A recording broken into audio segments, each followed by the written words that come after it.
I'm Kari, and welcome to the Oil and Vinegar Show. We are coming to you live from the Shoreline Vine. We've talked to you about this, and we are here, as promised, in Madison, Connecticut. So what we have for you tonight is a special class on EVOO 101. Stella's going to tell us a little bit about what we're going to learn tonight. Well, we're going to have like a class workshop. It's called Olive Oil 101. So we're going to do a private tasting with some official olive oil sommelier tasting glasses. We're going to be going over how the olives are harvested, how they're tested, what to look for, and a lot on the health benefits because that's a very important part of it. We're going to do a surprise pairing to see if anybody can guess. We're going to probably be doing some giveaways, and we'll be bringing them around the room, and they'll be tasting all the different olive oils and vinegars. Even going to have some of those drinks with the white balsamics that we talked about.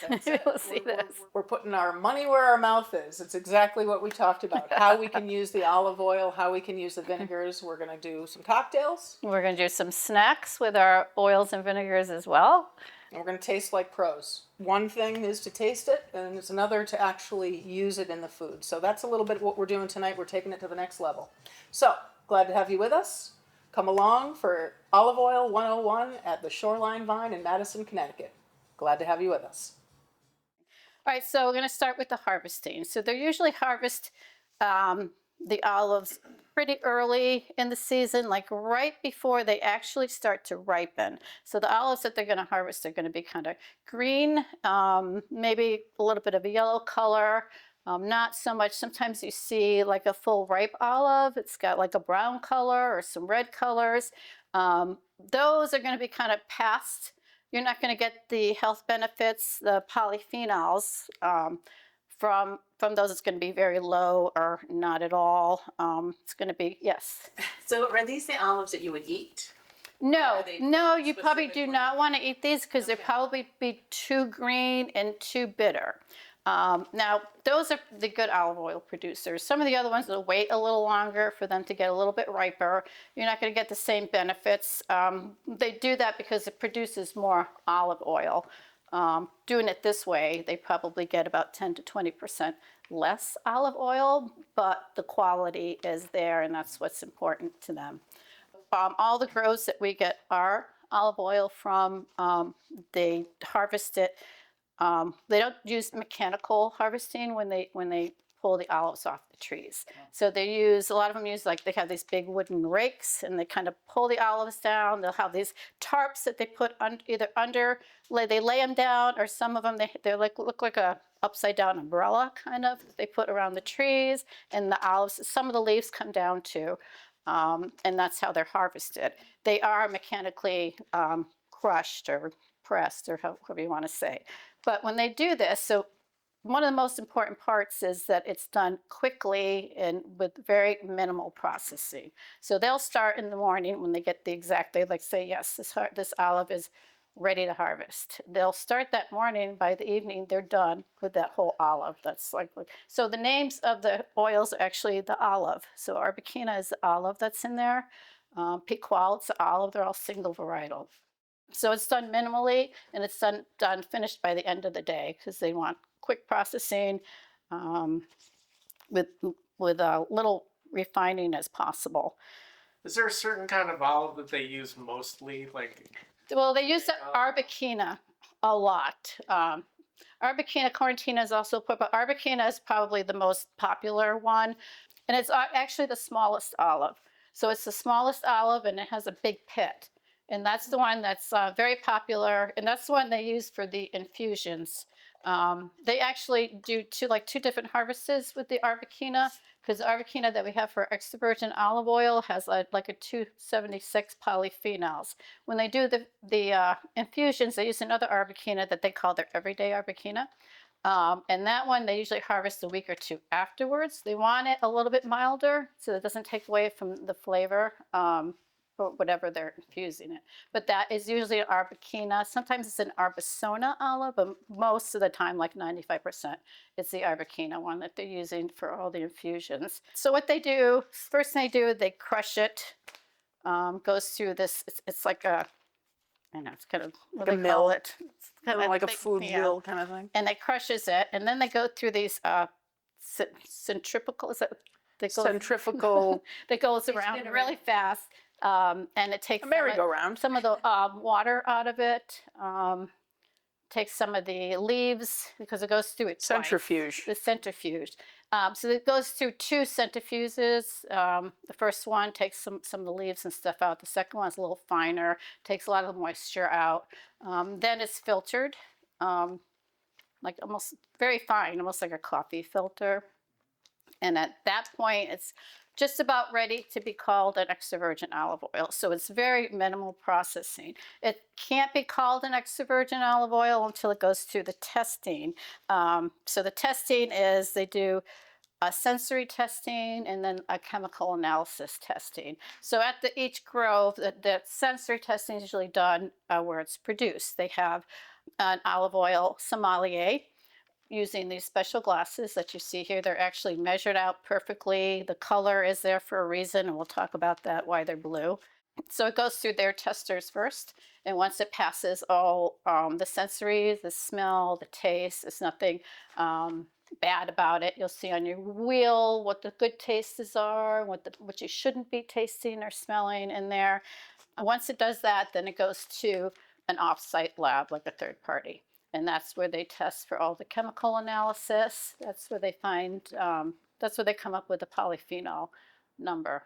And after that's done, those testings, then it can be called extra virgin olive oil. Once it's infused with anything or adulterated, then you're technically not supposed to call it extra virgin olive oil. So I read, this is beside the point, but I read this interesting story about the guys, when they go to test it, a lot of those guys smoke a lot. Oh, really? They're not allowed to smoke for like, I don't know. Oh, that's interesting. It'll ruin their palate. Yeah. Sure. So when they go to judge the olive oil, like they're really crumpy.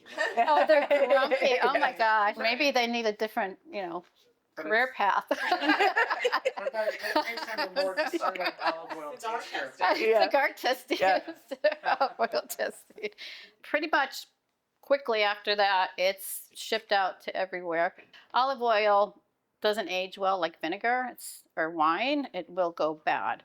Once it hits the air, you want to keep it away from the air, you want to keep it away from the light, you want to keep it away from heat, because that's what's going to damage it. So they use these hydrogen blankets. It's not really a blanket. At first I thought it was, and I was talking like I knew what I was talking about. It's like a blanket. It's those called blankets. those blankets that they put on it. You plug it in, warm up. No, it's actually like a thin layer on top of the storage tanks of the hydrogen that keeps all the air away from it, all the oxygen, all the air. And they use this in pharmaceuticals as well, like with your medicines and stuff that aren't supposed to. So it's kept fresh like that. So it's kept fresh like that before it's shipped out, and it's kept fresh like that at our distributors, where they pour into the cubes and send it out to us. So it's As fresh as we can possibly fresh get as you here. can possibly get it, because you can't get any fresher than that. So is that what's considered cold pressed? And so people say cold press, but basically it all is cold Properly press. pressed. If you have a huge manufacturing place and they're running these machines, and they're not doing it in the morning and finishing at night, they're running them all the time. You're gonna get, the machines get hot. It starts, so your oil's not gonna turn out very well. But that's like the mass produced. So that's where most of it, other than that, most of it is cold pressed. Most of it is, and they say first cold pressed because they're thinking as it goes through the machines, the first ones through the machines are the, which I can kind of go into a little bit now, what you're going to find in the store as opposed to what's here, what's the difference, and what to look for. So you're going to find things labeled in the store. They might say pure. They might just say olive oil. It's not extra virgin olive oil. They might say refined, and although that sounds really nice, it's not. It just means that it's been processed more. That's what refining is. And then you're going to find something that says like light. If you ever see anything that says light on it, just stay away from it. Don't go near it. That's like the bottom of the barrel worst that you can get. It does not mean that there's like less calories in it. It just means that there's less No olive evidence of oil. olives. It's little or It's no light on olives, olives, yeah. oils in there at all.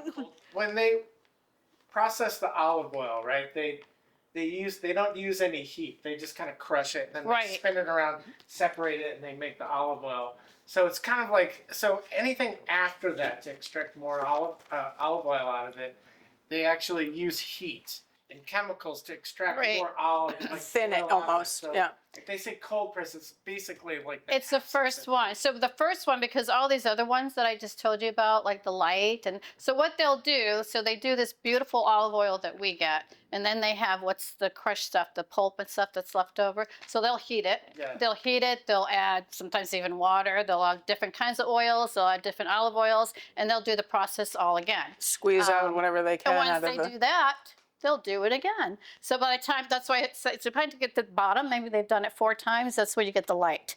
And that's all you don't know refining. what's in That's there. the You don't know refining. what kind of oil is Yeah. in there. You don't know. So that's what you want to stay away from. Probably want to go over what the health benefits are, because there are so many health benefits. So the Mediterranean diet, you see, people say that's one of the best diets. And it is, because they eat a lot of fish and a lot of food that's not fatty food, and they actually get most of their fat through the olive oil. That's why they're so healthy. The fat that you get in the olive oil is a fatty acid, and that's very good for you. And it's The MUFAs. it's filled with MUFAs, which is a monounsaturated fatty acid. Yeah. The oleic acid and being that's the what big one. helps Are those the good- lower your bad fats? cholesterol. Raisin's good. Yeah. And those are what they call the MUFAs, the monounsaturated fatty acids. So the polyphenols, they're filled with anti-inflammatories, good for your arthritis, antioxidants, which are, I mean, you hear about that all the time, but I don't know if you really know what an antioxidant is. So that has to do with like clogging your arteries. So what happens is your arteries get oxidation in it. That's what clogs them. So antioxidants help to break that down. And that's what's in the extra virgin olive oil. They also have omega-3s and omega-6s, which also is a fatty acid. They have what's called oleocanthols. Now, oleocanthols is a compound that you can only find in olive oil, nowhere else, and it's been proven to help fight cancer cells. So there's been a lot of testing going on with some of like the most like Harvard, Yale, doing a lot of testing on the olive oil and the oleocanthols. It's been shown to fight cancer cells, and they're also looking into it for Alzheimer's. And Parkinson's. Yeah. For the neuro diseases. Because it will actually build brain cells. Omega-3s and Rebuild. omega-6s are good for your brain cells as well. So they're supposed to help with depression. That's why they're looking in it for the Alzheimer's as well. And it helps to boost your immunity. And those compounds your body can't make. The only way to get it is in extra virgin olive oil, which is pretty amazing. So not one of pills. the most important fatty acids, before I forget, is omega-9. So the omega-9 acids in the olive oil kind of acts as a sort of a magnet for all the other nutrients that you're eating. So when you're cooking with it, it's kind of attracting all of these, and it kind of attracts it, and it helps to efficiently distribute all those nutrients through your bloodstream. So when you're eating with the olive oil, you're getting all the other nutrients much more than just eating them by Efficiently, themselves, right. like your vegetables or whatever. So the omega-9 helps to distribute it through your bloodstream easier.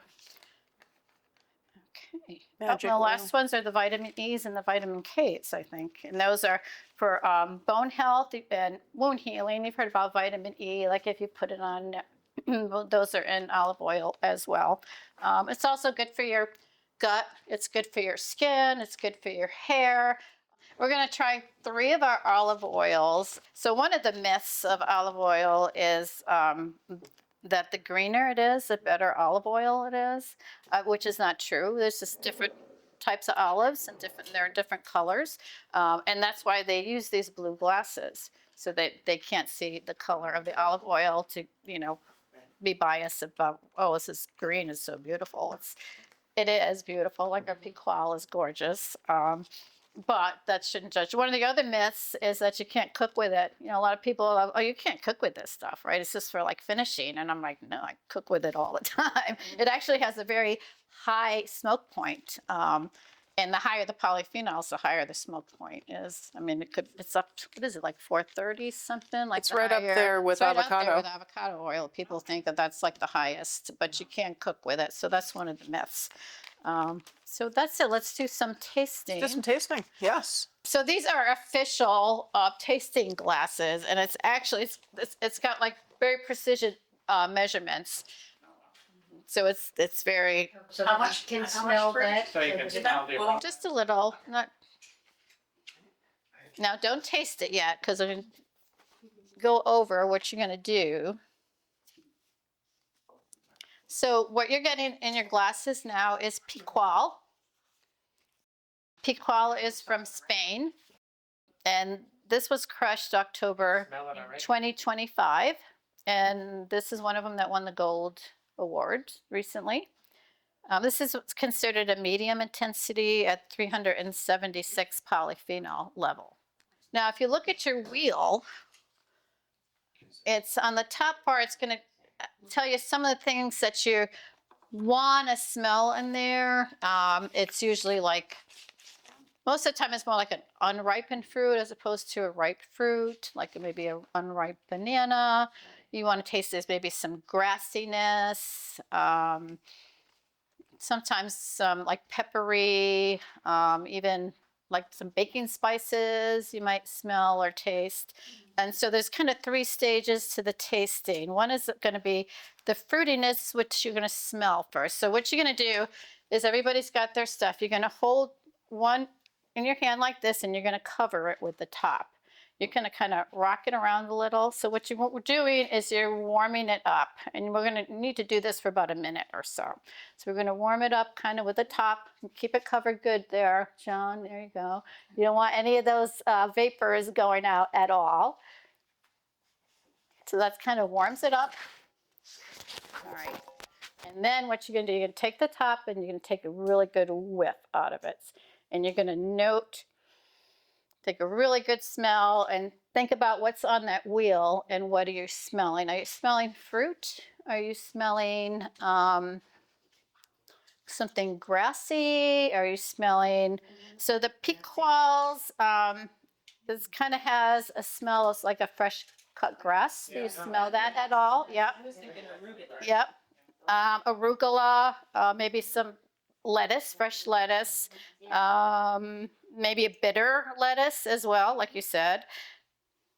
Maybe a little peppercorn. So the next stage is going to be the bitterness, which you're going to taste. So you're going to take a sip, and you're not just going to take a sip and swallow it.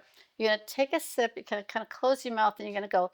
You're going to kind of try to distribute it through your whole mouth. You're going to aerate it, and that's when you're going to feel the bitterness. You should feel a little bitterness in your tongue, and then as you swallow it,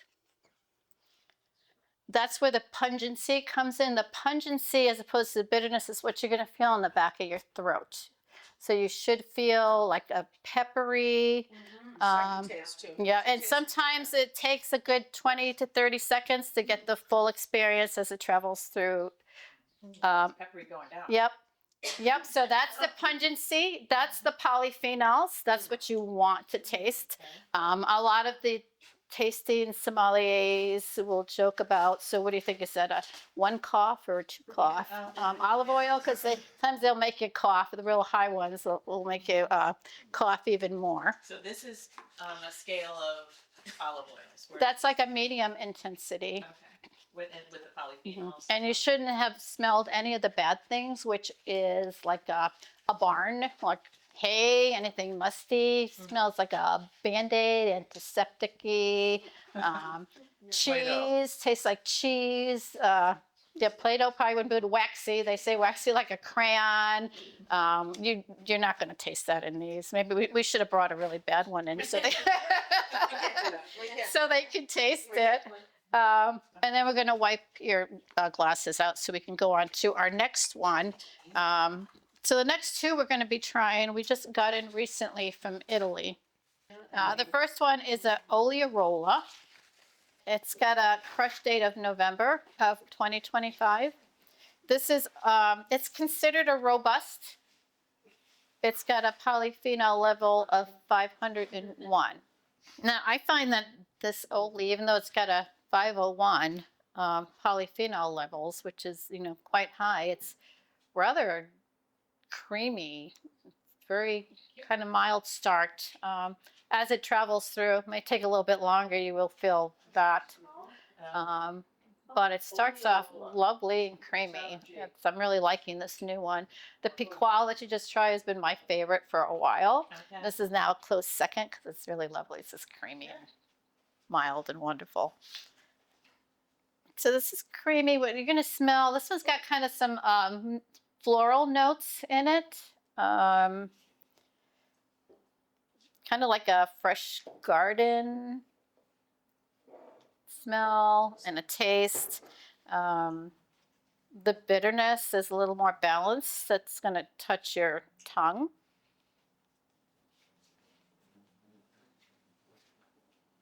A sip, try to a little slurp, sip, slurp, and what's the next? There's 3 S's. I forget what the last one. Slurp and swallow. That's it. Sip, slurp, and swallow. So like I said, the bitterness is kind of more balanced. And the pungency at the end is kind of like I talked about the baking spices, a little more like that. Instead of like a peppery. It's kind of kind of nice for a 501 polyphenol. Yeah. It's rather creamy and mild and nice. That's a good one to do your. That's a good one. That's a good one to do your daily shot of polyphenols with because it's not too overpowering.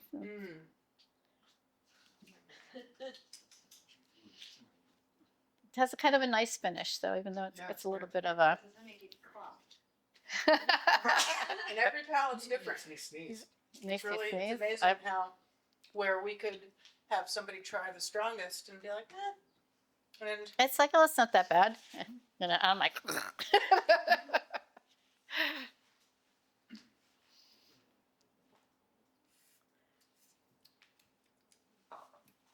It's good, isn't it? 501. So it's a very it's considered very, very high. Yeah. What's the highest you've seen? I probably the one you're going to try next, the Quarantina, is at 726. Oh. That's very, very Which is high. like, you nervous? The doctor recommended it. What was his or the her? highest level of polyphenols is going to be if your doctor is recommending you to drink this daily, 2 tablespoons a day, 1 ounce a day, go for the highest polyphenol. And they're for levels. different things. Like Brian came in because he had gut issues. Okay, so this is a Quarantina. Quarantina is also very popular. Olive, we're just finishing off. This replaced another Quarantina that was from Peru. This Quarantina is from Italy, and it was also crushed in November 2025. And like I said, the polyphenol level is 726. Which the Quarantina can get away with because Quarantina tends to be smoother. Like the one we had that replaced it from Peru was a 550. That's the one I was using for my daily shot. I usually like the milder ones. So Yeah. how So do you know? I mean, we wouldn't know unless we asked you. about. Well, these little cards that I'm reading off are all on those extra virgin olive oil. So when you buy an extra virgin olive oil, it's important. You should know where it's from. You should know what olive it is. You should know when it was harvested, and you should know the polyphenol levels. So if you go to the store, sometimes you'll see a harvest date on the ones. Not most of them you won't. Every once in a while you will see a harvest date. Sometimes you see an expiration date, which I don't even know what that means. I mean, Is there yeah. an expiration date on all Well, that? so on olive oil, once you open it, it'll be good for like 12 to 18 months. You need to keep it out of, like I said, out of the light, away from heat. To be dark Right. brown. But you want to use it up like 6 to 9 months. You want it as fresh as possible. It starts losing some of the benefits after that. So the fresher, the better. I would say you want to use it up within 6 to 9 months. Now this one you're going to find it's pretty bold right from the beginning. Little bit of a crispy green fruit, maybe. You're going to find there's a lot of bitter notes in it. Bitterness is good when it comes to olive oil. It's one of the good notes that you're going to want to feel. Maybe a little bit of the bitterness, like a green tea or a fennel. And then when you finish it, it's going to linger a little bit more. It's going to be a more spicier, almost horseradish, peppery finish to it at the end. What did you think? do have to taste it Not twice. too bad for a 726, Yeah, right? it's not bad at all. What's It's spicy going down? Second time gives you more. Yeah, see? Peppery, very peppery. Very good. It's delicious. Mm. Yeah, I It's very think this good. was Spicy. peppery. I mean, that you get that much benefit in that oil and it tastes that good. It's We are pretty gonna awesome. be glowing tomorrow. That's the end of our tasting. What did That's you the taste. think What of did, that? yeah. Are I you think that was my favorite. Which the one? last one? The The last high one. test? Really? Good for you. Me too. Yeah. Wow. It's good. I like Yeah. it stronger. Yeah. Now we're going to Secret mix. see if you guys can guess this pairing. And since you guys were just sitting around, weren't tasting, I don't know how good you're going to do. Mix it up really well. It does. It's just an oil and a An vinegar. oil It's and an a oil and a vinegar. Yeah. And when you're tasting, we always recommend that you take 2 sips. A lot of times, well, the first sip kind of shocks your mouth, and you take a second sip, and you can taste it a little bit more. Oh, okay. I'm getting a. What are you getting? I'm getting a. I You can't say. probably but I'm guess it if smelling anybody something else. that would indicate what it might be. You are? Yeah. Well, Oh, don't say anything too Victoria loud. doesn't know. It's an ingredient that's in many of them. Hint, hint. Any guesses? Tuscan herb. Keep going. No. Well, What's it's, the other one? you can give a guess It's to either both. that of- or garlic, I'm pretty sure. What do you? Which one? You have to tell me 2, and I'll tell you if you're right or wrong. Garlic and Sicilian lemon. Wrong. Did he get? Wrong. Anybody else have any guess? I thought I tasted basil. He's pretty lemony to me. Tastes something like oregano or something in there. Is it the pizza one? Probably like strawberry or something else. Sicilian lemon vinegar. Yeah, and Yeah, there's a lemony taste. there's definitely an oil that has some Parm cheese in it. I'm gonna say Tuscan herb and Sicilian lemon. No. Ah, All right. Anybody have any more guesses? See basil and Oh, it's a pizza infused oil? No. A lot of you guys are close. I heard people say Sicilian lemon. You were close. We did the herby, but it was pesto, not the. Pesto. Yeah. somebody said pesto. Somebody, you said pesto. Oh, Yeah. Vilma. Pesto Isn't oil. it amazing how when it Yeah. comes together, it's totally different? Than Is it when lemon? you're doing Sicilian it lemon? Separately. It's That's my favorite. Sicilian lemon and pesto. Sicilian lemon vinegar. Different. And we've been doing pairings late on Friday afternoons and every Saturday. There is this book right here is a wonderful book. There's a lot of information in here. It actually has some pairing suggestions. It tells you a lot about the olive oils, a lot of stuff that we went through. It's really, we keep one in the back for ourselves for reference. This is such a good book. It's got great recipes in it. All right, well, I hope everybody enjoyed the class. Yeah, thank you. Yeah, very nice. Hey! Thanks for coming. Sorry.